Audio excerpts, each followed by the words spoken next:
कि आप 2 साल बाद अमेरिका पहुंचे हैं और वहां एक तरह से जलजला आया है, सियासी जलजला इजराइल के खिलाफ। तो वन जो मीटिंग नेतन्याहू चाहते थे वो नहीं हुई। पहली बात यह कि जो उम्मीद थी इजरायली लीडर की, वो उम्मीद जो है चकनाचूर हो गई। अमेरिका को इजराइल की जरूरत नहीं रहेगी तो अमेरिका उसको छोड़ देगा, यानी तलाक दे देगा, और उसके बाद इजराइल बाकी रहने की हालत में नहीं रहेगा। जिस तरीके से पिछले एडमिनिस्ट्रेशंस इजराइल की बात माने नहीं ईरान पर हमला करने के लिए, जो कि ट्रंप ने मान के हमला कर दिया, उससे जो है ये बंधन काफी कुछ कमजोर हुआ है। हेलो, नमस्कार, आदाब। मैं हूं मोहम्मद अहमद काज़मी, लेकर आया हूं आपका पसंदीदा कार्यक्रम आपके रूबरू। मीडिया स्टार वर्ल्ड के देखने वालों के लिए मुसलसल हम ये कोशिश करते रहते हैं कि सही खबरें और सही जानकारी, सही एनालिसिस आप तक पहुंचती रहे।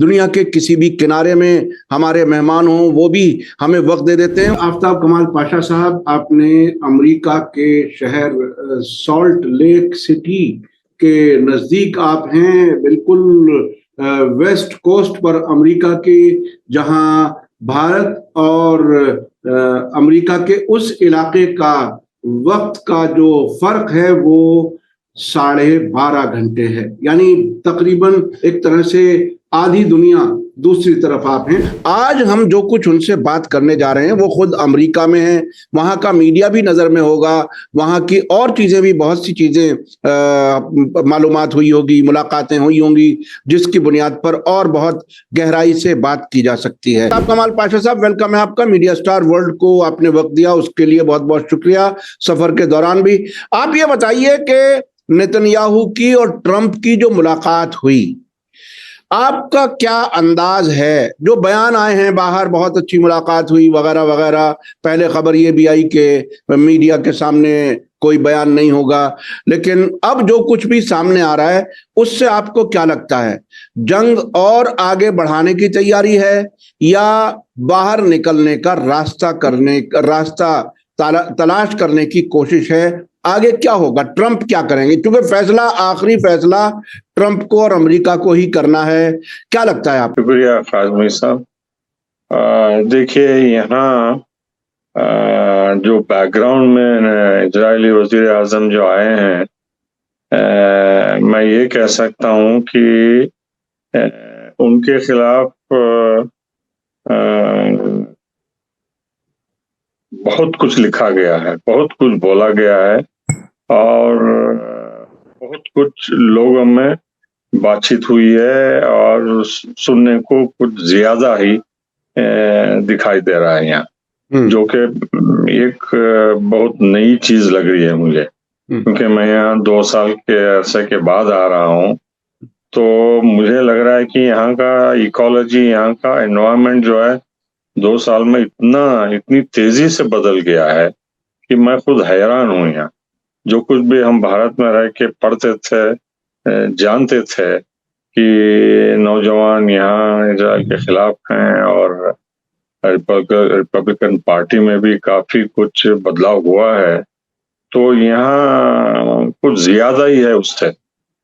और जो फॉक्स न्यूज यहाँ का मेन ट्रंप का गोदी मीडिया की तरह है, तो वो भी अब बेचैन है, और वो भी कुछ अपने मॉडरेट वॉइसेस को ला रहे हैं बातचीत करने में कि क्या से क्या हो गया है, क्या करना चाहते थे और क्या हो रहा है और क्या होने जा रहा है इजराइल के बारे में, ईरान के बारे में, अमेरिका के फ्यूचर के बारे में।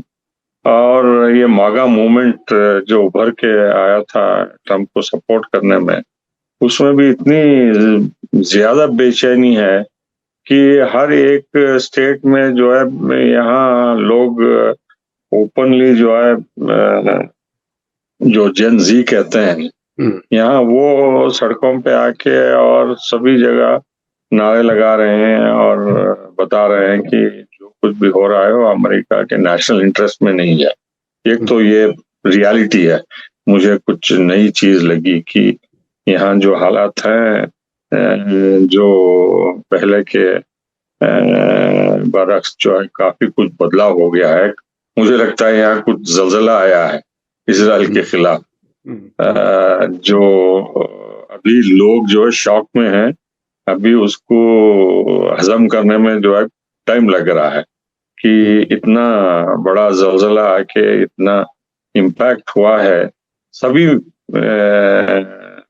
जगह, सिर्फ मीडिया में ही नहीं, यूनिवर्सिटीज में ही नहीं, रोजमर्रा जिंदगी में ही नहीं, अखबारों में ही नहीं, हर जगह ये बातचीत उभर के आ रही है कि ये हम पे ये एक छोटा सा देश इतना जबरदस्त हावी कैसा हो गया था और हम कहाँ से कहाँ पहुंच गए और हमारा मुकाम क्या था और हम कहाँ जा रहे हैं।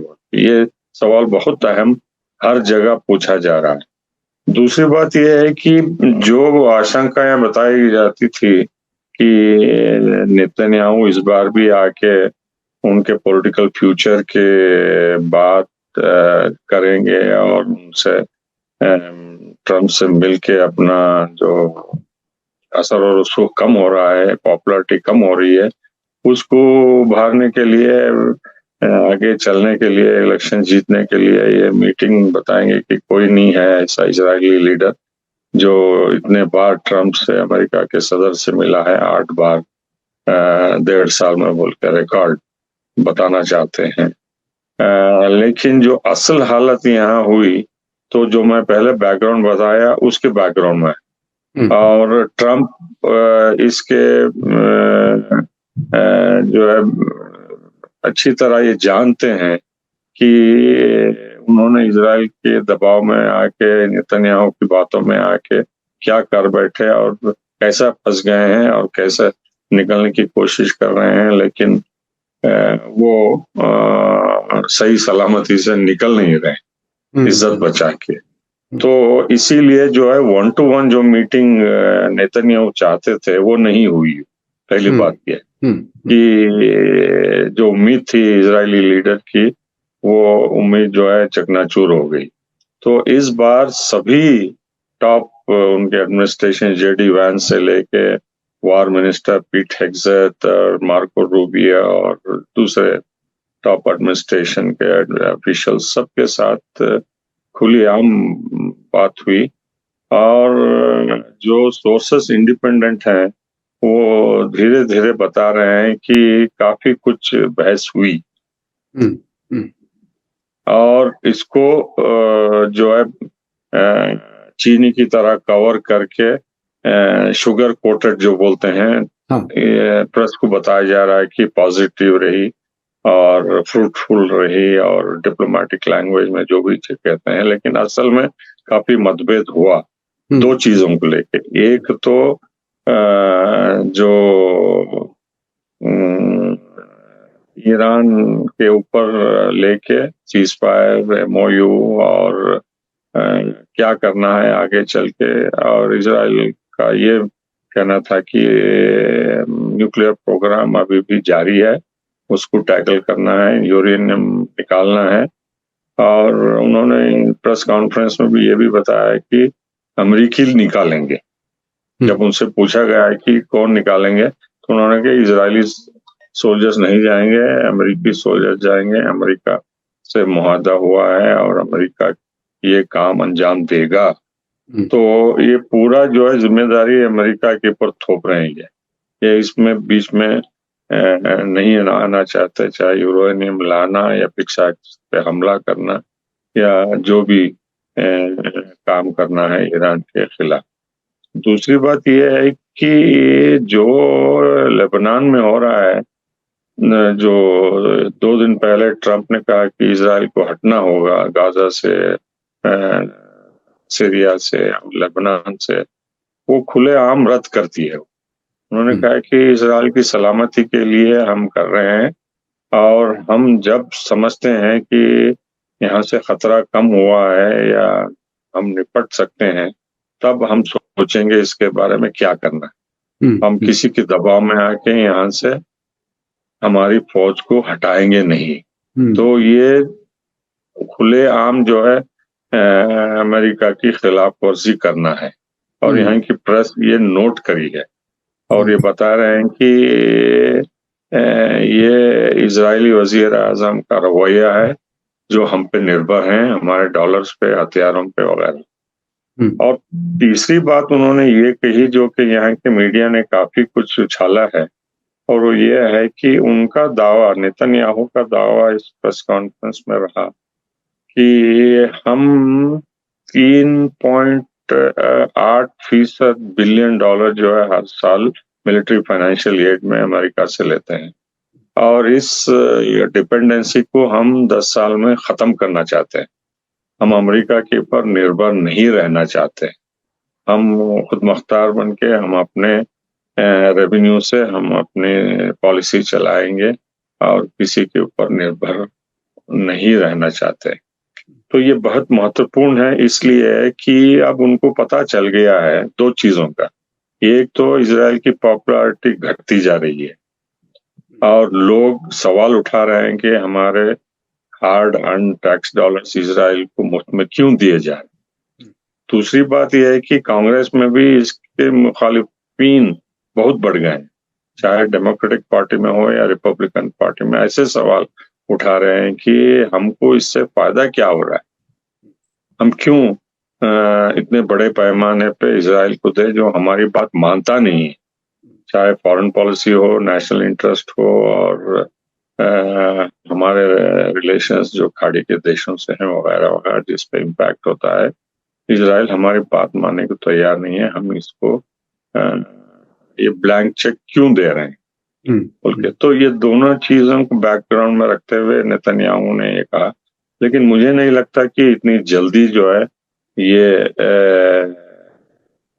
पैसे आना बंद होंगे। अब काफी कुछ अच्छा होगा, इसलिए उन्होंने 10 साल का साथ दिया। लेकिन ये सिर्फ ऑफिशियल एड है।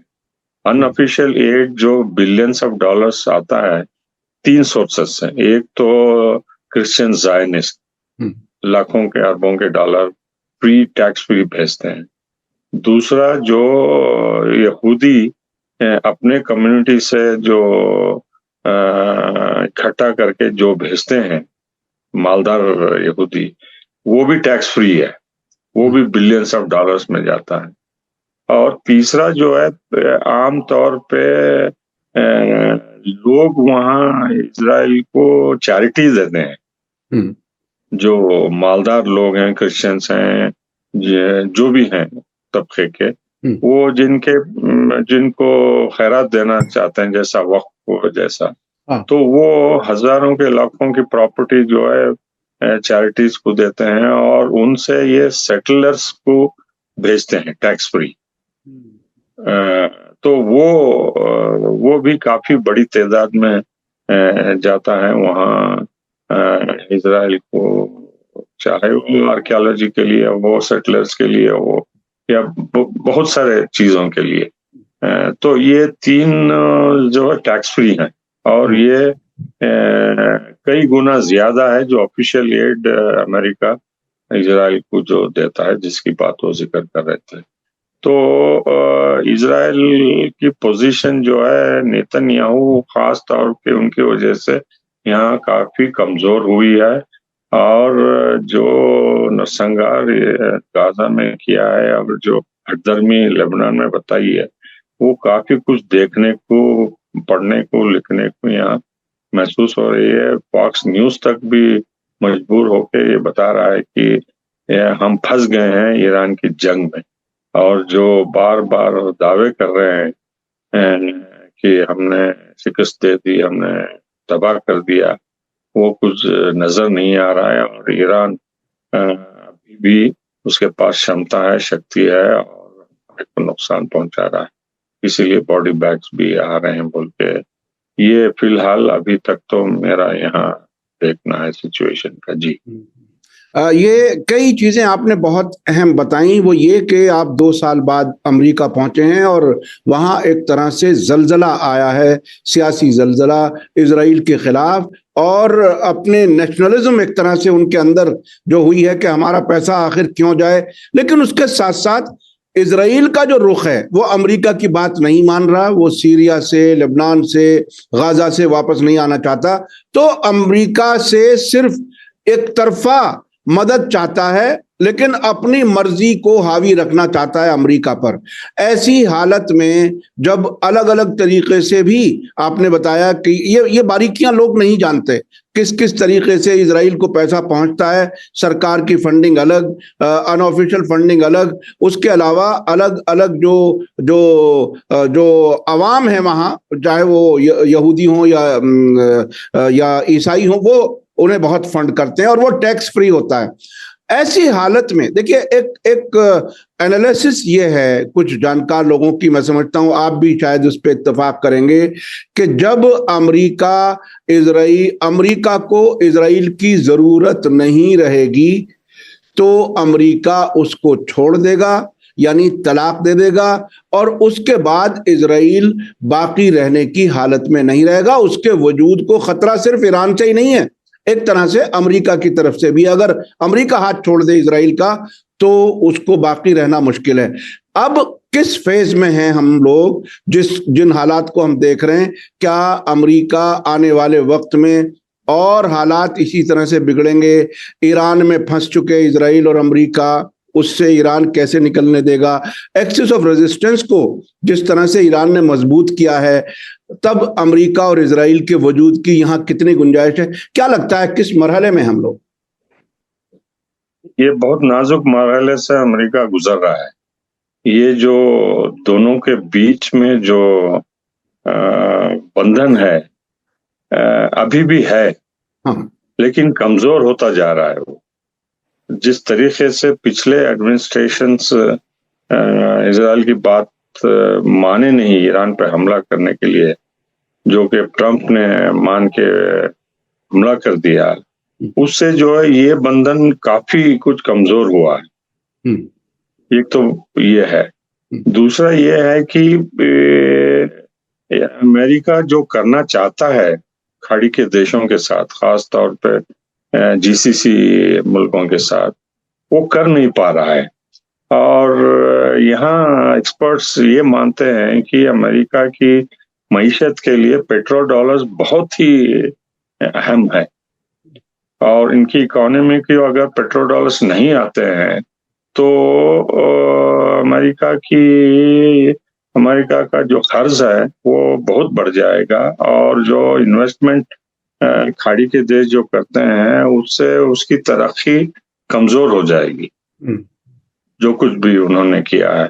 तो इस लिहाज से जो है अमेरिका,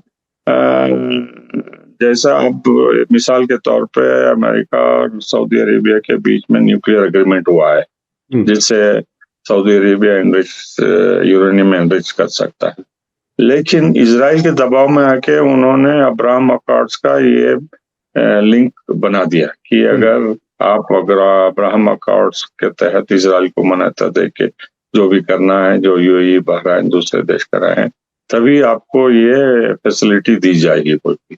तो इससे जो है हो सकता है सऊदी अरेबिया इसको ना माने, हो सकता है जो अब्राहम अकॉर्ड्स के तहत जो यूएई और बहरीन कर रहे हैं उससे उन देशों में बेचैनी फैल जाए।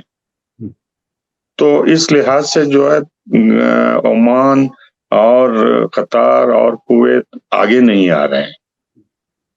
वो अपने हिसाब से डिसाइड करना चाहते हैं कि कब वो इजराइल से ताल्लुकात आगे बढ़ाएं। तो अमेरिका जो है इजराइल के बिहाफ में काम करके जो है उसके इंटरेस्ट को नुकसान पहुंचा रहा है इजराइल की वजह से। तो ये जो बंधन है इजराइल और अमेरिका का, ये एक तरीके से फ्री हैंड अमेरिका को दे नहीं रहा है, जिसकी वजह से ईरान का मसला भी कठिन होता जा रहा है, और दूसरे देश भी जो है अमेरिका से नाराज होते जा रहे हैं, चाहे वो मिस्र हो, उर्दून हो, या मोरक्को हो, या दूसरे देश। और फलस्तीन का मसला भी पेचीदा होता जा रहा है, जो कि हर एक मुल्क दुनिया में ज्यादातर 2/3 देशों से ज्यादा ये मान के चलते हैं कि फ़लस्तीन को भी एक आज़ाद मुल्क बन के उभरना है, जिसके लिए अमेरिका इजराइल के दबाव में आके अपोज कर रहा है। तो ये दरार जो है बढ़ती जा रही है दोनों के बीच में, अमेरिका और इजराइल में, और ये बॉन्ड मेरे ख्याल से कमजोर होता जाएगा जैसे जैसा अमेरिका के इकोनॉमिक प्रॉब्लम्स बढ़ते जाएंगे और इन खाड़ी के देशों के पेट्रो डॉलर्स की अहमियत और बढ़ती जाएगी। और इसको सुलझाने के लिए ईरान से मुआहदा किसी भी हालत में उनको मजबूर होकर अमेरिका को करना पड़ेगा। ईरान को मानना पड़ेगा कि वो एक बड़ी ताकत है और उनसे अच्छे ताल्लुकात बनाए रख के खाड़ी के देशों से भी पेट्रो डॉलर लेके अमेरिका की मईशत को मजबूत करने के लिए कोशिश करनी होगी और इसमें इजराइल को अलग थलग करना होगा। इसमें डर ये है कि इजराइल के पास न्यूक्लियर हथियार हैं और अमेरिका ये शक करता है कि अगर हम उसको जो दे रहे हैं और जो हमारा कंट्रोल है, जो भी आप कहें, वो कमजोर हो जाता है, तो ये जो है बगैर लगाम के घोड़ा जो है कहीं भी जा सकता है, कुछ भी कर सकता है और हमारे हितों को भी नुकसान पहुंचा सकता है। बल्कि तो ये खतरा है, यहाँ के एक्सपर्ट्स मानते हैं कि ये अनगाइडेड मिसाइल हो जाएगा इजराइल, अगर हमारे और इजराइल के बीच में जो संबंध है अगर वो कमजोर हो जाता है और इजराइल को लगता है कि अमेरिका इसको सपोर्ट नहीं कर रहा है, चाहे लेबनान में हो, गाजा में हो, ईरान में हो, कहीं भी हो, तो ये अपने सलामती के लिए बेजान अगर वो इस्तेमाल करते हैं तो वो हम उसको ख्वाबों में नहीं रख सकते, बोल के ये भी डर जता रहे हैं। जी, अमेरिका को इजराइल से ये डर है कि ये बेलगाम घोड़ा न्यूक्लियर हथियार चला सकता है। और दूसरी बात जो आपने बहुत ही अहम बताई वो ये कि अमेरिका अरब मुल्कों और ईरान के बीच एक तरह से ट्रायंगल में इजराइल फंसा हुआ है, ऐसी हालत में वो कुछ भी कर सकता है। अच्छा, अब कुछ ताजा खबरें आ रही हैं। कल ये बताया गया कि इराक की तरफ से सऊदी अरब पर हमला हुआ, इराक की तरफ से इनकार किया गया। जो वहां की मोबिलाइजेशन फोर्स हैं, जो हजदल शाबी है, आज खबर आ रही है कि अमेरिका और सऊदी अरब ने हमला किया है, उनके कुछ ठिकानों पर कुछ लोगों को मार दिया गया है, कुछ इमारतें तबाह हुई हैं। तो ये इराक एक तरह से नया फ्रंट खुलता हुआ नजर आ रहा है। और उसके अलावा ईरान ने एक खबर दूसरी आ रही है, दोनों को मैं समझता हूं साथ में समझ लिया जाए तो ये कि ओमान के साथ मिलकर के यानी ओमान वाले हिस्से को अलग करके हॉर्मुज के ईरान ने वो कोई प्रपोजल था उससे इनकार कर दिया है। हॉर्मुज पर पूरा कंट्रोल ईरान को चाहिए। तो ईरान अब क्या मैसेजिंग दे रहा है, क्या कुछ है जो ये इराक में भी एक नया फ्रंट खुलता हुआ नजर आ रहा है? क्या लगता है आपको? क्योंकि वो जो पीएमएफ जिसे कहा जाता है, जिसको हजदल शाबी कहा जाता है, वो वहां की फौज का हिस्सा है तकरीबन, और उसको उसके हथियार नहीं छीने जा सकते। मांग तो है लेकिन हो नहीं सकता। क्या लगता है आपको ये नए वाकयात किस तरफ ले जा रहे हैं? देखिए, जहां तक इराक की बात है, वहां के वजीर आजम अभी व्हाइट हाउस जाके लौटे हैं और उन्होंने उनके ऊपर जो अमेरिका का दबाव देखने में आ रहा है कि वो कुछ ऐसे चीजें करें जो ये पॉपुलर मोबिलाइजेशन फोर्स को कंट्रोल करे और ईरान के साथ जो नजदीकी है वो जरा दूर करें। तो अब ईरान बताना चाहता है कि ये जो पॉपुलर मोबिलाइजेशन फोर्स है इराक आर्मी में जो इंटीग्रेट हुई है, वो अभी भी ईरान के असर रसूख के अंदर है। और उन्होंने ईरान सऊदी के 8 ठिकानों पे रास्ता नूरा और 2-3 फैसिलिटीज अरामको के ऊपर हमले किए थे। 1-2 शायद सक्सेस हुए, बाकी के मार गिराए हैं। लेकिन ये काफी खतरनाक है क्योंकि पहले तो वहां से तेल जाना बंद हो गया है ईस्ट से, जहां ज्यादातर तेल सऊदी का पाया जाता है। क्योंकि वहाँ के पोर्ट्स जहाँ भी लोड होते थे वहां से जाने के लिए मजबूर हैं, क्योंकि ईरान उसके ऊपर बमबारी कर रहा है। अमेरिका भी कुछ कर नहीं पा रहा है। तो ये दबाव अब नया है, नया फ्रंट है। और ये मैसेज यही है कि ईरान जो है अब नया फ्रंट खोला है और अपना असर और रसूख बता रहा है कि सऊदी के ऊपर अगर आप कोशिश करते हैं दूसरे खाड़ी के देशों पर दबाव डाल के गल्फ के हार्मोज को कंट्रोल कर सकें, क्योंकि अभी फॉरेन मिनिस्टर्स की ओमान के साथ ऑनलाइन मीटिंग हुई, जिसमें उन्होंने एक प्रपोजल दिया था जो ओमान ईरान को दिया है। उसमें यह है कि अगर वॉलंटरी तौर पे फीस दिए, प्रोटेक्शन फी जो मलाका स्ट्रेट में जैसे देते हैं तो वो ठीक है, लेकिन रेगुलर फीस हर एक शिप से नहीं लेना चाहिए बोल के वो प्रपोजल है। और वो 3 कॉरिडोर, साउथ, नॉर्थ और मिडिल कॉरिडोर का भी बात करें। और सबसे बड़ी बात यह है कि दूसरे खाड़ी के देश जैसा कुवैत, सऊदी, कतार, बहरीन ये भी शामिल होंगे इसमें, जो कोई कतई ईरान को मंजूर नहीं है। वो सिर्फ चाहता है कि ओमान और ईरान दोनों मिलकर स्ट्रेट ऑफ हॉर्मोज को बातचीत करें और कंट्रोल करें, और जो भी रास्ता है वो तय करें दोनों मिलके। और ईरान किसी भी हालत में दूसरे देशों को शामिल करना नहीं चाहता है। तो ये ईरान का अपर हैंड बताता है हॉर्मोज में और इराक के जरिए। और तीसरा अहम जो मैं जिक्र करना चाहता हूँ वो हूती है। हूती भी जो है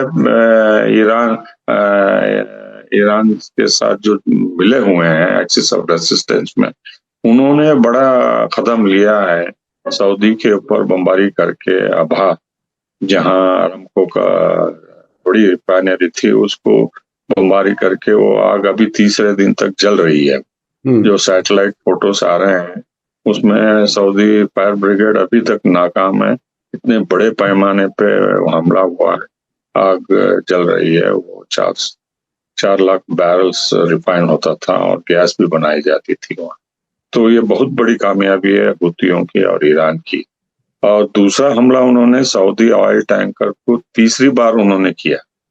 2 तो उड़ा दिए थे पहले, और तीसरा ऑयल टैंकर भी जो है वो मार के मजबूर करके उनको वापस जाना पड़ा, जो कि सुएज कैनाल होते हुए भारत को साउथ अफ्रीका होते हुए आ रहा है वो। तो ये बहुत बड़ी बात है कि ये बाबल मंदिर में सिर्फ सऊदी को टारगेट कर रहे हैं अभी तक।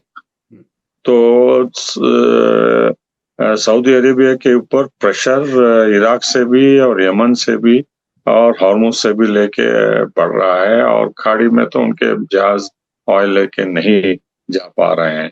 तो ये मैसेज जो है बहुत कड़ा मैसेज ईरान की तरफ सऊदी को जा रहा है।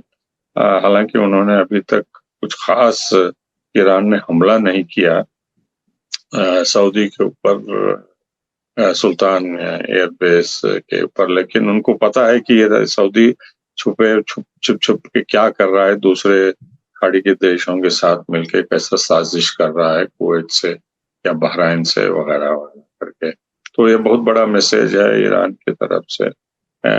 और मेरे ख्याल से अगर सऊदी हुक्मरान इसको अच्छी तरह पढ़ते हैं, देखते हैं, समझते हैं, तो अभी उनको संभलना होगा, वरना उनकी भी काफी बर्बादी होगी अगर वो बाज नहीं आते हैं। तो उनके डिसैलिनेशन प्लांट्स और जो ऑयल के उनके इंफ्रास्ट्रक्चर है, चाहे वो याम्बू में है जो हूतियों ने हमला किया था, या ईस्ट में रास तनूरा है, दहरान है, तो उस पर भी पॉपुलर मोबिलाइजेशन को डायरेक्टली अटैक करते हैं। ये सिर्फ इशारा है दोनों तरफ से, ईरान की तरफ से। और अगर संभल जाते हैं तो उनकी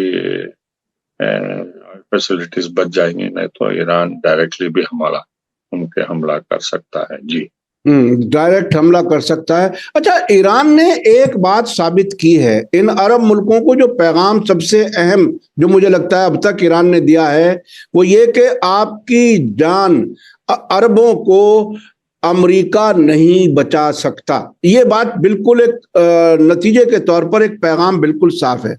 उधर वो इजराइल से ताल्लुकात कर लो, अब्राहम अकॉर्ड में आ जाओ, वगैरह वगैरह, वो अब भी वो बातें बार बार बीच में होती हैं। उधर से अवामी सतह पर ईरान के कुछ पैगामात भी जा रहे हैं, जिसमें पिछले दिनों जॉर्डन के अवाम और फौज का शुक्रिया अदा किया कि आपने सही इंफॉर्मेशन दी, हमने अमेरिका की ठिकानों पर हमला किया। कुवैत की अवाम को हमला किया, पैगाम दिया बाकायदा ब्रॉडकास्ट करके कि आप अपने मुल्क को हमारे खिलाफ हमले के लिए इस्तेमाल ना होने दें। तो यहां तक ईरान कर चुका, ये बता चुका आपको अमेरिका आपकी जान नहीं बचा सकता, हमारे बगैर इस इलाके में कुछ नहीं हो सकता, ना हॉर्मुज खुल सकता, ना बाबल मंदब खुल सकता। ऐसे जब ये अरब इस हालत में पहुंच चुके, आपने बहुत नजदीक से देखा है उन हुकूमतों को, आप कुछ मुल्कों में डिप्लोमेट के तौर पर भी रहे हैं, आप बहुत से लोगों को जानते होंगे, अगला कदम अरब मुल्कों की तरफ से क्या हो सकता, क्या होगा? मेरे ख्याल से 6 के 6 खाड़ी के अरब मोनार्की रूलर जो है वो दोनों तरफ से खींचे जा रहे हैं। एक तरफ तो उनको रियलिटी धीरे धीरे ईरान की पता चल गया है कि ईरान की ताकत क्या है, ईरान क्या कर सकता है और उनको कैसे उनके ताल्लुकात सुधारना है ईरान के साथ। सभी, चाहे ओमान हो, सऊदी हो, कुवैत हो, बहरीन, सभी मजा चक्के हैं ईरान के मिसाइलों और ड्रोनों की वजह से। और उनको पता भी है कि ईरान बहुत कुछ कर सकता है, बहुत कुछ बर्बाद कर सकता है, और जो अभी तक उसने नहीं किया है। और दूसरी तरफ ये है कि अमेरिका का भी इतना ज्यादा प्रेशर है उन पे, खास तौर पे जब मार्को रूबियो आके इमारात में, बहरीन में, कुवैत में दबाव डाल के हॉर्मुज के मसले को लेके और अड्डों के, अमेरिका के अड्डों को लेके उन्होंने दबाव डाल के अमेरिका की तरफ जो खींचा। देखिए, इनकी हर एक चीज अमेरिका से जुड़ी हुई है, हर एक चीज, चाहे वो एजुकेशन हो, मिलिट्री हो, सिक्योरिटी हो, इकोनॉमी हो, पॉलिटिकल अलायंस हो, हर एक चीज इतने गहराई से अमेरिका इनके ऊपर तसल्लुत हुआ है कि ये अगर चाहें तो भी इंडिपेंडेंट ताल्लुकात ईरान से बना नहीं पाएंगे ये। मैं एक मिसाल देना चाहता हूँ। हाँ। मैं खाड़ी के देशों के यूनिवर्सिटीज में सभी में गया हूँ और एक्सपर्ट की तरह वहाँ बहुत कुछ काम किया हूँ, और एक खाड़ी के देश में मैं वहाँ मास्टर्स प्रोग्राम और ग्रेजुएशन प्रोग्राम में नए सिलेबस, नए कोर्सेस को सलाह दी थी और उन्होंने मान लिया वो, लेकिन इस शर्त पे कि ये अमेरिका को भेजना होगा। अगर अमेरिका कबूल करता है इन कोर्सों को तभी हम पढ़ा सकेंगे। यानी इनके बच्चों को स्कूल, कॉलेजेस, यूनिवर्सिटी में क्या पढ़ाया जाएगा और कौन सा कोर्स, कौन सी किताब रिकमेंड की जाएगी, कंपलसरी की जाएगी, वो भी जो है अमेरिका से अप्रूवल के बगैर ये कर नहीं सकते। इतनी गहराई से जो है इन पे अमेरिका का कंट्रोल है। तो ये धीरे धीरे धीरे जो है ये अपने आप को इंडिपेंडेंट बनाना चाहते हैं, अपनी सॉवरेनिटी दोबारा हासिल करना चाहते हैं, और ये सिग्नल्स भी दे रहे हैं। जैसा MBS ने अभी तक अब्राहम अकॉर्ड्स में शामिल नहीं हुआ, ये काफी बड़ी बात है अगर लोकल पॉलिटिक्स के जरिए देखें। कुवैत अभी तक इजराइल के साथ ताल्लुकात स्थापित नहीं किया है, हालांकि 91 में लिबरेशन के बाद, सद्दाम के बाद दबाव था, लेकिन अभी तक वो दबाव को नजरअंदाज कर रहे हैं, और यही कतार में भी है, ओमान में भी है। तो ये धीरे धीरे अपने आप को जो है अमेरिका के शिकंजे से जो है अपने आप को संभाल रहे हैं, और ये काफी समय लगेगा। और जब अमेरिका कमजोर होगा और इजराइल अमेरिका का ये जो बंधन है अगर कमजोर होता है आगे, तभी इनको कुछ सांस मिलेगी आजादी की, सांस लेने की। तो अभी वो मौका आया नहीं है और अभी भी अमेरिका के ऊपर निर्भर है। तो इस लिहाज से जो है ये खाड़ी के देश बहुत कुछ करना चाहते हैं लेकिन कर नहीं पा रहे हैं, और ईरान को भी ये पता है कि इसीलिए वो उनके सिविलियन टारगेट्स को अभी डिस्ट्रक्शन लेवल पे नहीं लाया है, क्योंकि अगर डिस्ट्रक्शन होता है सिविलियन प्रोडक्ट्स का, प्रोजेक्ट्स का, डिसैलिनेशन, पावर प्लांट्स वगैरह, तो ये देश और अमेरिका के ऊपर निर्भर हो जाएंगे और इजराइल का तसल्लुत जो है और मजबूत हो जाएगा, बल्कि ये ईरान होने नहीं चाहता है। तो इसीलिए जो सोच समझ के ये मैसेज दे रहे हैं ईरान वाले कि आप संभल के रहिए, अमेरिका आपको बचा नहीं सकता है और हमारे साथ अच्छे ताल्लुकात, दोस्ताना गुड नेबरली रिलेशंस रखने में ही आपको का फ्यूचर है बोल के ये बहुत ही डिप्लोमेटिक तौर से चालाकी से जो है ईरान संभल के कदम फूक फूक के संभल कदम रख रहे हैं। लेकिन ये बहुत पेचीदा मसला है, बहुत पेचीदा मसला है। यानी नतीजे के तौर पर जो कहा जा सकता है, पहले तो इजराइल से आजादी हो अमेरिका की, उसके बाद अमेरिका और जब इजराइल के ताल्लुकात खराब हो जाएं तो फिर ये अरब हुकूमतें भी आज़ाद हो सकती हैं, और उसका इंतजार कर रहा है ईरान। बहुत ही सलीके से हैंडल कर रहा है। अचानक बहुत बड़े हमले भी नहीं कर रहा है, लेकिन ये समझा रहा है कि देखो हम पड़ोसी मुल्क मिलकर के जरूर इन मुल्कों की तरक्की कर सकते हैं और बाहर की ताकतों पर डिपेंड नहीं किया जा सकता।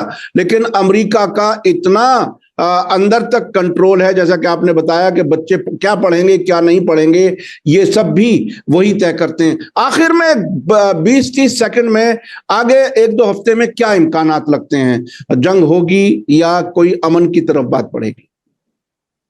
देखिए, जो ट्रम्प बड़ी बड़ी बातें करते हैं, हम पिछले 3-4 महीनों से देख रहे हैं कि उनके सिविलाइजेशन को खत्म कर देंगे वगैरह वगैरह।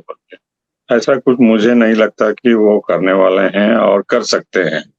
और उनके जनरल्स जो हैं, सेंट्रल कमांड वाले भी बताए हैं कि और बमबारी करने से अमेरिका को कुछ फायदा होने वाला नहीं है। और जनरल केन जो वाशिंगटन में है वो भी बताएं कि हमारा असला का जखीरा भी कम होता जा रहा है। ये 2 बहुत इम्पोर्टेंट मिलिट्री जनरल्स हैं।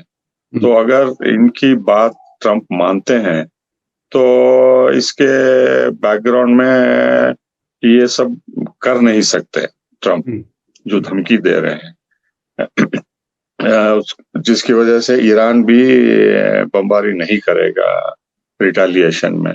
तो बातचीत आगे बढ़ सकती है, लेकिन ईरान शायद ये शर्त रखेगा कि आप जो MOU साइन कर रहे हैं उसी को लागू करिए और उसी को एहतराम करिए, और हम भी संजीदगी से बातचीत करने के लिए तैयार हों बोल के कुछ सिग्नल्स और मैसेजेस एक्सचेंज हो रहे हैं कतार और पाकिस्तान के जरिए।